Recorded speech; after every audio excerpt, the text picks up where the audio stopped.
Now, a proper camera gives you fantastic control and offers up a world of opportunities to shoot in new and different ways. And key to that is fully understanding what your basic settings can do. So let's unpack that today.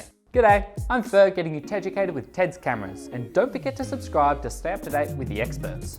Now on your camera, you'll be greeted by a host of buttons, dials, switches and rings, but today we're focusing on the basic function, the key elements that determine how your picture is exposed. To create a well-balanced exposure, you need three key things. First up is you expose the sensor to light. Next up, you control the quantity of that light. And the third is you set the sensitivity of the sensor itself. Now on your camera, your basic controls to set these are your shutter speed, your aperture, and your ISO settings. So let's run over these to start, then we'll get into how they work together. First up, time or shutter speed. This is how long you let light hit your sensor. The longer you let light hit the sensor, the brighter the image will be. This is controlled by what's called your shutter speed, which can range from 1/8000th of a second all the way down to 30 seconds or even longer. The key thing that this function does is freeze or blur movement. A very short shutter speed, like 1/500th of a second, will freeze a Formula 1 car flying around a corner. But a long shutter speed, like 4 seconds for example, will blur water into a silky flow. Now another consideration you have is how steady your camera is. If you're simply hand shooting, you want a shutter speed faster than 1/60th. Anything slower than that, and you can easily blur a shot with just your normal movement, which will ruin it for you. Next up, the quantity of the light, or your aperture.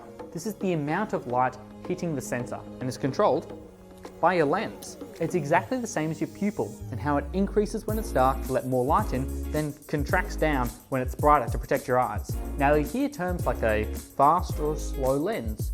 This is referring to the lens's maximum aperture, the largest possible amount of light that a lens can put through to the sensor. A very fast lens means it has a very large aperture, and a slow lens, on the other hand, has a small one. But remember, this is just the maximum aperture. All lenses can decrease that size as needed. So as you'd expect, the more light that you can put onto the sensor, the brighter the image. But this is where it starts to get a bit more complicated. Aperture is measured in what's called f-stops, and the lower the number, the larger the quantity of light. So a very large hole, like 1.8, lets in a massive quantity of light. But if you stop it down to f22, it's much less. Aperture plays a very important role in getting the exposure just right. But just as shutter speed controls the exposure and movement blur, aperture controls what's called your depth of field. Now we're not going to get too much into depth of field today, that'll be coming in the next video. But just quickly, depth of field is the quantity of good focus in an image. And the larger the aperture, so the smaller the number, the smaller the depth of field. We'll go into this in my next video, so stay tuned for that. Finally, we come to the third piece of the puzzle, the sensitivity of the sensor as measured in ISO. This is by far the easiest of the three to understand. It's simply how sensitive your sensor is to light. Now a lower ISO is like 100, and a higher ISO is 25,600. One consideration you need to make, however, is how grainy or noisy you want your image to be, because as you increase the sensitivity to 25,600, the pixels in your camera start to make errors, seeing light that isn't there, and you end up with digital noise full of green, blue, and red pixels in the shadows. So, to get the best quality image, you want to shoot at the lowest possible ISO. But that's not always a good idea. As a rule of thumb, stay between ISO 100 and 1600, and your shots will be perfecto. So, exposure is made up of these three elements, and the trick is to balance them to get the right amount of light onto the sensor. But you need to consider how much action you need to freeze, the amount of blur, and the noise levels in the image, as well as your depth of field.